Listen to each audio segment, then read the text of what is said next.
Bugun men juda muhim mavzuni tushuntirib beraman.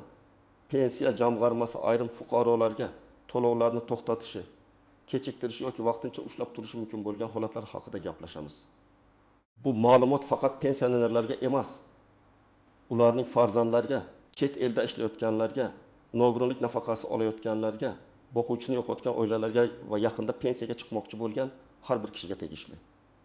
Eng xavfli joyi shundaki, odam ko'pincha pul tushmay qolgandan keyingina muammo borligini biladi. Kartaga pul kelmaydi. Bankka boradi, bank pensiya jamg'armasiga yuboradi. Pensiya jamg'armasi esa hujjat, tekshiruv yoki ma'lumot bazasidagi tafovut haqida gapiradi. Shu sababli men bugun ular ko'p hollarda ochiq aytib bermaydigan, lekin to'lov to'xtashiga sabab bo'ladigan 6 ta asosiy omilni batafsil tushuntiraman. Agar siz o'zingizni, ota-onangizni yoki yaqinlaringizni bunday vaziyatdan himoya qilmoqchi bo'lsangiz, hoziroq kanalga obuna bo'ling, videoga like bosing. Chunki bitta to'g'ri ma'lumot ba'zan bir necha oylik pensiya pulini saqlab qoladi. Avval qanday edi? Ilgari ko'p jarayonlar qog'oz hujjatlar orqali yuritilardi. Pensioner yashash joyidagi bo'limga borardi, pasport, mehnat daftarchasi, ma'lumotnomalar topshirardi, keyin to'lov tayinlanardi. Agar biror ma'lumotda xato bo'lsa ham, u ko'p hollarda darhol ko'rinmasdi. Chunki hamma narsa yagona elektron tizimga to'liq bog'lanmagan edi. Hozir esa vaziyat o'zgardi. Davlat idoralari o'rtasida ma'lumot almashinuvi kuchaydi. Fuqaroning pasporti, yashash manzili, ish staji, ish joyi, ish haqi, bank kartasi, chet elga chiqib ketgani, vafot etganlik holati, nogironlik muddati, vasiylik hujjatlari, hatto ayrim hollarda sud qarorlari ham elektron tizimlarda solishtiriladi. Bu bir tomondan yaxshi, chunki ortiqcha qog'ozbozlik kamayadi. Lekin ikkinchi tomondan tizimda bitta xato yoki mos kelmaydigan ma'lumot chiqsa, to'lov vaqtincha to'xtashi mumkin. Masalan, pensionerning pasporti yangilangan, lekin bankdagi ma'lumot eski pasport bilan turibdi.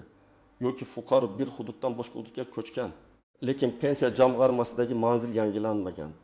Yoki nogironlik muddati tugagan, lekin odam qayta ko'rikdan o'tishga ulgurmagan.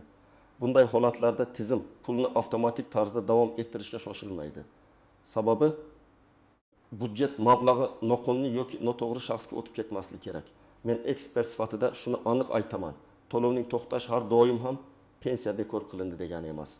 Ko'p hollarda bu vaqtinchalik blok, aniqlashtirish yoki tekshiruv bo'ladi. Lekin odam vaqtida harakat qilmasa, bir oy emas, 2 oy emas, hatto undan ko'proq vaqt pulini olmay qolishi mumkin. Eng ko'p uchraydigan sabab shaxsiy ma'lumotlarning bir-biriga mos kelmasligidir. Ism, familiya, otasining ismi, tug'ilgan sana, pasport seriyasi, GSRSI raqami yoki yashash manzilidagi kichik farq ham muammo keltirib chiqarishi mumkin. Oddiy misol keltiraman. Bir ayol 62 yoshda pensiya oladi. Eski pasportida familiyasi nikohdan keyingi holatda yozilgan. Lekin mehnat daftarchasida qizlik familiyasi qolgan. Pensiya tayinlanganda bu hujjatlar qabul qilingan. Ammo keyin elektron bazalar solishtirilganda tizimda savol tug'iladi. Bu bir odammi yoki ikki xil shaxsmi? Natijada to'lov to'xtatilmaydi deb hech kim kafolat bermaydi. Jamg'arma aniqlashtirish so'rashi mumkin. Yana bir misol, pensioner plastik kartasini almashtirgan. Bankda yangi karta ochilgan. Lekin pensiya jamg'armasiga yangi hisob raqami yetib bormagan yoki tizimda bog'lanmagan. Odam esa har oy kutadi, lekin pul tushmaydi. Aslida pensiya hisoblangan bo'lishi mumkin. Faqat to'lov yo'naltiriladigan rekvizitda muammo bo'ladi. Bunday vaziyatda kim xavotir olish kerak? Pasportini yaqinda almashtirganlar, familiyasini o'zgartirganlar, nikohdan o'tgan yoki ajrashganlar, yashash joyini o'zgartirganlar, bank kartasini yangilaganlar. Kim ko'p xavotir olmasligi mumkin? Agar sizning hujjatlaringiz bir xil, bank kartangiz faol, manzilingiz o'zgarmagan va to'lovlar muntazam tushayotgan bo'lsa, vahimaga tushishga asos yo'q. Lekin baribir hujjatlaringizdagi ma'lumotlarni tekshirtirib qo'yish zarar qilmaydi. Pensiya to'lovida yashash manzili juda muhim. Chunki pensiya ishlari odatda fuqaroning doimiy yoki vaqtincha ro'yxatdan o'tgan joyi bo'yicha yuritiladi. Odam bir viloyatdan boshqa viloyatga ko'chib o'tsa, lekin pensiya ishini ko'chirmasa, muammo paydo bo'lishi mumkin. Masalan, Samarqandda pensiya olib yurgan ota Toshkentga farzandinikiga ko'chib keldi. U bir necha oy davomida kartaga pul olib turdi. Keyin tizimda uning manzili o'zgargani, lekin pensiya ishi eski joyda turgani aniqlanadi. pensiya jamg'armasi aniqlashtirish talab qiladi. Agar fuqaro kelib ariza yozmasa, pensiya to'lov vaqti ushlanishi mumkin. Yana bir holat, odam doimiy ro'yxatdan chiqib ketgan, lekin yangi joyga ro'yxatga kirmagan. Bu ayniqsa uy-joy sotilganda, farzandlarnikiga vaqtincha ko'chilganda yoki chet elga chiqish oldidan ko'p uchraydi. Tizim uchun bunday fuqaroning haqiqiy yashash joyini aniqlash qiyinlashadi. Natijada jamg'arma pulni qayerdagi pensiya bo'limi orqali yuritishni bilmaydi. Bu yerda odamlar tushunishi kerak bo'lgan nozik jihat bor. Pensiya fuqaroning mulkiy huquqi, lekin uni to'lash tartibi ma'lum qoidalarga bog'langan. Siz pensiyaga haqlisiz, ammo ma'lumotlaringiz yangilanmasa, to'lov texnik yoki ma'muriy sabab bilan to'xtashi mumkin. Shuning uchun ko'chganingizda faqat mahallaga yoki ichki ishlar bo'limiga xabar berish yetarli emas. Pensiya bo'limidagi ma'lumotni ham yangilash kerak. Bu juda og'riqli mavzu. Ko'p oilalarda pensioner ota-ona farzandlari bilan Rossiya, Turkiya, Qozog'iston, Koreya yoki boshqa davlatga ketadi. Ba'zilar davolanish uchun ketadi. Ba'zilar nevaralariga qarash uchun, ba'zilar esa uzoq muddat yashash uchun. Shu paytda pensiya kartaga tushib turadi deb o'ylashadi. Lekin chet elda uzoq qolish ayrim to'lovlar bo'yicha tekshiruvga sabab bo'lishi mumkin. Men bu yerda qo'rqitmoqchi emasman. Chet elga chiqishning o'zi avtomatik ravishda pensiya bekor bo'ladi degani emas. Lekin fuqaroning tirikligi, yashash manzili, bank kartasidan kim foydalanayotgani, pensiya mablag'i haqiqiy egasiga yetib borayotgani masalasi tekshirilishi mumkin. Ayniqsa pensioner o'zi kelib tasdiqlovchi harakat qilmasa, karta farzandlar qo'lida bo'lsa yoki fuqaro uzoq vaqt O'zbekistonga qaytmasa, savollar ko'payadi. Hayotiy misol, yetim yoshli ona Turkiyaga qizining yoniga ketgan. Pensiyasi O'zbekistondagi kartasiga tushadi. Kartadan esa o'g'li foydalanib, pulni yechib turadi. Bir kuni to'lov to'xtaydi. Sababi tizim pensionerning uzoq vaqt mamlakat tashqarisida ekanini ko'rsatgan. Shuningdek, bank operatsiyalari O'zbekistonda amalga oshirilgan. Bu holatda jamg'arma aniqlashtirish talab qilishi mumkin. Pensioner tirikmi? Pulni olishga rozimi? Vakolatnoma bormi? Agar pensioner chet elda bo'lsa, eng to'g'ri yo'l bu qonuniy vakolatnoma rasmiylashtirish, konsullik orqali kerakli tasdiqlarni olish va pensiya jamg'armasi bilan aloqani uzmaslik. Chunki og'zaki kelishuv, o'g'lim olib turadi, qizim biladi degan gaplar davlat to'lovi uchun yetarli asos emas. Mablag' byudjetdan chiqadi. Shuning uchun uning egasiga yetib borayotgani hujjat bilan tasdiqlanishi kerak. Nogironlik nafaqasi yoki nogironlik pensiyasi olayotganlar uchun eng muhim masala bu nogironlik muddati. Ayrim nogironlik holatlari muddatsiz beriladi, ayrimlari esa ma'lum muddatga belgilanadi. Agar muddat tugasa va fuqaro qayta tibbiy ko'rikdan o'tmasa, to'lov to'xtashi mumkin. Masalan, fuqaro ikkinchi guruh nogironligi bo'yicha nafaqa olayotgan. Hujjatda nogironlik muddati 1 yil deb ko'rsatilgan. Odam har oy pulini olib yuradi, lekin qayta ko'rik sanasini unutadi. Belgilangan muddat tugaydi. Tibbiy ijtimoiy ekspertiza ma'lumotini uzaytirish yo'q. Pensiya jamg'armasi esa eski hujjat asosida cheksiz to'lov qila olmaydi. Natijada pul to'xtaydi. Bu holatda odamlar ko'pincha xafa bo'ladi. Axir men tuzalib ketmadim-ku, nega pulni to'xtatdi? Men tushunaman, bu insoniy tomondan og'ir, lekin huquqiy tomondan jamg'arma tibbiy xulosa asosida ishlaydi. Agar yangi xulosa bo'lmasa, tizim to'lovni davom ettirishga asos topmaydi. Kimlar ayniqsa ehtiyot bo'lish kerak? Nogironligi muddatli belgilanganlar, bolalikdan nogiron farzandi bor oilalar, parvarish nafaqasi oladiganlar, tibbiy ko'rik sanasini aniq bilmaydiganlar. Bunday oilalarda hujjatlarni bitta papkaga solib, har bir muddatni alohida yozib qo'yish kerak. Telefon kalendariga eslatma qo'ying. Qayta ko'rikka bir hafta qolganda emas. Kamida bir oy oldin tayyorgarlik ko'ring. Chunki shifokor xulosasi tahlillar, yo'llanma va komissiya navbati vaqt olishi mumkin. Pensiya olayotgan odam ishga kirsa nima bo'ladi? Bu savolga javob pensiya yoki nafaqa turiga bog'liq. Yoshga doir pensiya olayotgan odam ayrim hollarda ishlashi mumkin va pensiyasi saqlanadi. Lekin ba'zi nafaqa turlari, kompensatsiyalar yoki ijtimoiy yordamlar daromad. Bandlik holati yoki oilaning moddiy ahvoliga bog'liq bo'lishi mumkin. Masalan, kam ta'minlangan oila sifatida yordam olayotgan xonadonda bir farzand rasmiy ishga joylashdi. Uning maoshi 3 million so'm. Oila bu haqda xabar bermadi. Elektron tizimlar orqali keyin bu daromad ko'rinadi. Natijada ijtimoiy yordam qayta hisoblanishi yoki to'xtatilishi mumkin. Odamlar buni pensiya jamg'armasi pulni kesib tashladi deb qabul qiladi. Aslida esa mezon o'zgargan bo'ladi. Yana bir misol, o'quvchisini yo'qotganlik pensiyasini olayotgan talaba o'qishni tugatdi yoki o'qishdan chetlashtirildi. Lekin to'lov davom etyapti deb o'yladi. Keyin ta'lim muassasasidan ma'lumot keladi va to'lov to'xtaydi. Agar ortiqcha to'lov bo'lgan bo'lsa, davlat uni qaytarishni talab qilishi ham mumkin. Bu juda muhim. Noto'g'ri olingan pul keyinchalik qarzga aylanishi mumkin.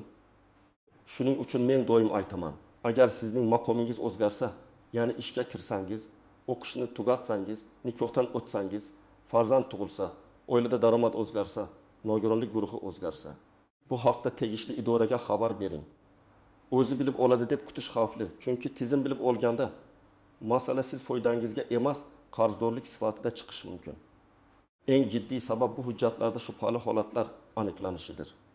Bu qalbaki mehnat staji, noto'g'ri ish haqi ma'lumotnomasi, mavjud bo'lmagan ish joyi, dublikat hujjatlar. Bir shaxs nomiga ikki xil ma'lumot yoki vafot etgan shaxs nomidan to'lov davom etishi kabi holatlar bo'lishi mumkin. Masalan, kimdir pensiya tayinlashda mehnat daftarchasida 30 yil staj ko'rsatgan. Keyin arxiv tekshiruvida ayrim yillar bo'yicha tashkilot mavjud bo'lmagani yoki fuqaro u yerda ishlamagani aniqlanadi. Bunday holatda pensiya qayta hisoblanishi, ortiqcha to'langan summa aniqlanishi yoki to'lov vaqtincha to'xtatilishi mumkin. Yana bir juda nozik vaziyat, pensioner vafot etgan, lekin oila bu haqda o'z vaqtida xabar bermagan, karta esa ishlatilgan. Ba'zan odamlar dafn xarajatlar bor edi, qarzlar bor edi. Shuning uchun kartadagi pulni oldik deydi. İnsoniy jihatdan bu holatni tushunish mumkin, lekin qonuniy jihatdan vafot etgan shaxs nomiga keyin tushgan pensiya mablag'i muammo keltirib chiqaradi. Bu pulni qaytarish talabi qo'yilishi, hatto nizoli holat yuzaga kelishi mumkin. Bu sababdan kimlar xavotir olishi kerak? Hujjatlari eski arxivlardan yig'ilganlar, mehnat daftarchasini o'chirish, tuzatish, muhrlar noaniq bo'lganlar, sobiq korxonasi yopilganlar, stajni sud orqali tasdiqlaganlar, boshqa davlatdagi ish stajini qo'shganlar. Kim xavotir olmasligi mumkin? Hujjatlari to'liq, ish staji elektron bazalarda ko'rinadigan, pensiyasi qonuniy tayinlangan va ma'lumotlari aniq bo'lganlar. Lekin baribir arxiv hujjatlaringizni yo'qotmang. Men tomoshabinlarga aniq ro'yxat beraman. Agar siz yoki yaqinlaringiz quyidagi holatlardan birida bo'lsangiz, kutib o'tirmang. Pensiya bo'limiga yoki davlat xizmatlari markaziga murojaat qilib, ma'lumotlaringizni tekshirtiring. Birinchi, pasport yoki ID karta yaqinda almashtirilgan bo'lsa. Ikkinchi, bank kartasi yangilangan yoki bank o'zgargan bo'lsa. Uchinchi, yashash manzili o'zgargan bo'lsa. To'rtinchi, pensioner uzoq muddat chet elda bo'lsa. Beshinchi, nogironlik muddati yaqinlashayotgan bo'lsa. Oltinchi, o'quvchisini yo'qotganlik pensiyasini olayotgan bola yoki talaba maqomi o'zgargan bo'lsa. Yettinchi, oilada daromad o'zgargan bo'lsa va siz ijtimoiy yordam olayotgan bo'lsangiz. 8. Pensiya tayinlangan hujjatlarda eski, noaniq yoki arxivga bog'liq ma'lumotlar bo'lsa. Bu yerda asosiy maqsad qo'rqish emas, oldini olish. Chunki to'lov to'xtagandan keyin odam asabiylashadi, navbatda turadi, hujjat izlaydi, arxivga boradi, bankdan ma'lumot oladi. Agar bularni oldindan tekshirib qo'ysangiz, muammoning yarmini hal qilgan bo'lasiz. Endi ko'pchilik bilmaydigan nozik jihatlarni tushuntiraman. Birinchidan, to'lovning kechikishi har doim to'xtatildi degani emas. Ba'zan bank texnik ishlari, bayram kunlari, byudjet o'tkazmalar jadvali yoki karta holati sababli pul bir necha kun kechikadi. Shuning uchun birinchi kuni vahima qilmang. Avval bank ilovasini tekshiring. Karta faolmi, hisob bloklanmaganmi? SMS xabarnoma ishlayaptimi? Ikkinchidan, pensiya hisoblangan bo'lishi, lekin kartaga tushmagan bo'lishi mumkin. Bu holda muammo pensiya jamg'armasida emas, bank rekvizitida bo'lishi ehtimoli bor. Bankdan hisob holati haqida ma'lumot oling. Agar karta yopilgan bo'lsa, yangi karta ma'lumotini pensiya jamg'armasiga yetkazish kerak bo'ladi. Uchinchidan, ayrim to'lovlar oyma-oy emas, hujjat tasdiqlangandan keyin qayta hisob kitob bilan berilishi mumkin. Masalan, nogironlik qayta uzaytirilsa, kechgan davr uchun to'lov qayta tiklanishi mumkin. Lekin buning uchun hujjatlarda uzilish sababi va muddatlar muhim bo'ladi. Agar odam o'zi kechikkan bo'lsa, hamma oylar avtomatik qaytariladi deb o'ylamaslik kerak.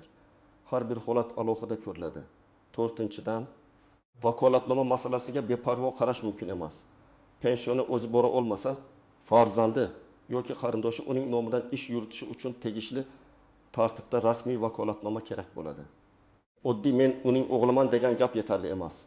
Ayniqsa pul, bank karta, ariza, ma'lumotnoma va imzo masalasida hujjat talab qilinadi. 5-dan og'zaki javob bilan cheklanib qolmang. Agar sizga to'lov to'xtagan, tekshiruv bo'lyapti, hujjat yetishmaydi deyishsa, aniq sababni yozma yoki rasmiy shaklda bilishga harakat qiling. Qaysi hujjat yetishmayapti? Qaysi muddat ichida olib kelish kerak? Qaysi bo'limga topshirish kerak? Qaysi ariza yoziladi? Mana shu savollarni bermasangiz, sizni bir idoradan boshqasiga yuborishlari mumkin. Endi eng muhim qism nima qilish kerak?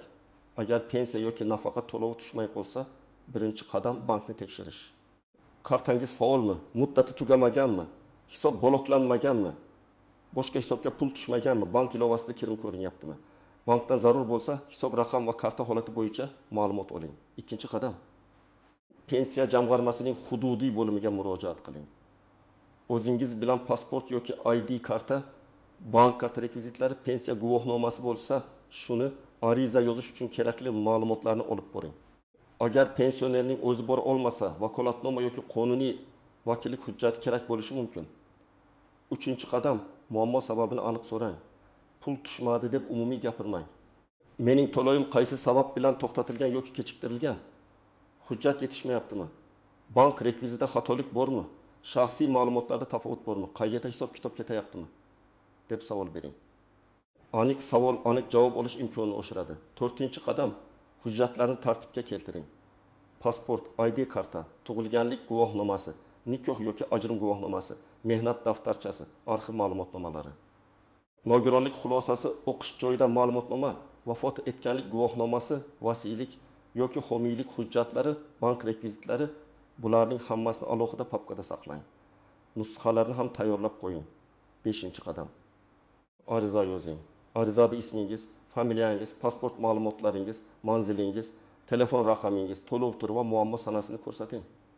Masalan, menga tayinlangan pensiya to'lovi falon oydan boshlab bank kartamga kelmayapti. Sababini aniqlab berishingizni, agar hujjat yetishmasa, ro'yxatini taqdim etishingizni, to'lovni qonuniy tartibda tiklashni so'rayman. Ariza qabul qilinganini tasdiqlovchi belgi yoki ro'yxat raqamini olib qo'ying. 6-qadam, muddatlarni kuzating. Har bir murojaatning ko'rib chiqish muddati bo'ladi. Agar sizga javob berilmasa, yuqori turuvchi tashkilotga, ishonch telefonlariga yoki davlat xizmatlari orqali murojaat qilish mumkin. Lekin har bir shikoyatda hissiyot emas, hujjat va sana bo'lishi kerak. Qachon murojaat qildingiz? Kim qabul qildi? Qanday javob berdi? Qaysi hujjat topshirildi? Bularni yozib boring. 7-qadam, ortiqcha to'lovdan ehtiyot bo'ling. Agar siz bilsangizki, to'lov olish huquqiga ta'sir qiladigan holat o'zgargan, masalan, talaba o'qishni tugatgan, nogironlik muddati tugagan, pensioner vafot etgan, oila daromadi oshgan, buni yashirmang. Chunki bugun olingan pul ertaga qarz bo'lib qaytishi mumkin. Davlat tizimlari tobora bog'lanib boryapti. Eski usulda bilinmaydi deb o'ylash juda katta xato. Birinchi vaziyat, 68 yoshli ota kartasini yo'qotdi va bankdan yangi karta oldi. U pensiya avtomatik tushaveradi deb o'yladi. Keyingi oy pul kelmadi. Bank bizda muammo yo'q dedi. Pensiya bo'limida esa eski rekvizit turgani ma'lum bo'ldi. Ota yangi karta ma'lumotini topshirdi. Ariza yozdi. Keyingi to'lovda pul tiklandi. Agar u buni bir oy kutmasdan darhol qilganda, asab ham vaqt ham kamroq ketardi. Ikkinchi vaziyat. Nogironlik nafaqasi olayotgan ayol qayta ko'rik sanasini o'tkazib yubordi. U kasalxonaga kech bordi, navbat cho'zildi. Hujjat bir oy kechikdi, to'lov to'xtadi. Keyin yangi xulosa chiqqach, nafaqa tiklandi. Lekin kechikkan davr bo'yicha alohida ko'rib chiqish talab qilindi. Bu misoldan xulosa, tibbiy hujjatlarda muddat eng muhim narsa. 3-vaziyat. Boquvchisini yo'qotganlik pensiyasini olayotgan talaba o'qishni tamomladi. Lekin oilasi to'lov yana keladi deb kutdi. Bir necha oy o'tgach, tizim ma'lumotni aniqladi va to'lov to'xtadi. Ortiqcha to'langan summa bo'yicha savol tug'ildi. Agar oila o'qish tugagani vaqtida bildirganida, keyingi noqulaylik bo'lmasdi. Men bugun sizga pensiya jamg'armasi to'lovlarini to'xtatishi yoki vaqtincha ushlab turishiga olib keladigan 6 ta asosiy sababni tushuntirdim. Shaxsiy ma'lumotdagi tafovut, yashash manzili muammosi, chet elda uzoq qolish, nogironlik muddati, ish va daromad holatining o'zgarishi, hujjatlarda shubhali yoki noto'g'ri ma'lumotlar. Eng muhim fikr shuki, pensiya yoki nafaqa tushmay qolsa, vahima qilmang, lekin jim ham o'tirmang. Bankni tekshiring, pensiya jamg'armasiga murojaat qiling, sababni aniq yozma ravishda so'rang. Hujjatlaringizni tartibga keltiring va muddatlarni o'tkazib yubormang. Agar sizda shunday holat bo'lgan bo'lsa, izohlarda yozing. Pulingiz necha kun yoki necha oy kechikdi? Sabab nima bo'ldi? Qanday hal qildingiz? Sizning tajribangiz boshqa odamlarga yordam berishi mumkin. Videoni foydali deb bilsangiz, like bosing, kanalga obuna bo'ling va yaqinlaringizga ulashing. Chunki bu mavzu bugun bir odamga tegishli bo'lsa, ertaga har bir oilaga tegishli bo'lishi mumkin.